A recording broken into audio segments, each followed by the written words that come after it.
আল্লাহ আমি হেদায়েত চাই, আল্লাহ আমি তাকওয়া চাই, আল্লাহ আমি চরিত্রের পবিত্রতা চাই, আল্লাহ আমি দুনিয়ার প্রতি অমুখাপেক্ষিতা চাই। নবীজি বলছেন, নবীজি বলছেন এটা দোস্ত। আল্লাহ রসুল হেদায়েত চাইতেন, আল্লাহুম্মা আলহিমনি রুশদি ওয়া আইযনি মিন শাররি নাফসি। নবীজি দোয়া করতেন, আল্লাহ এই ব্যাপারে কোনটা সঠিক, এই রাস্তাটা সঠিকটা আপনি আমারে ইলহাম করে আমার দিলে ঢাইলা আমার দেখায় দেন।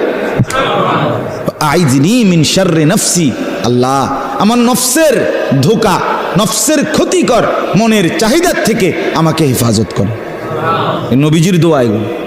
আল্লাহুম্মা আতি নাফসি তাকওয়াহা ওয়া যাক্কিহা, আল্লাহ আপনি আমার দিলের মধ্যে তাকওয়া দেন, আল্লাহ আপনি আমার দিল বিশুদ্ধ পবিত্র করে দেন।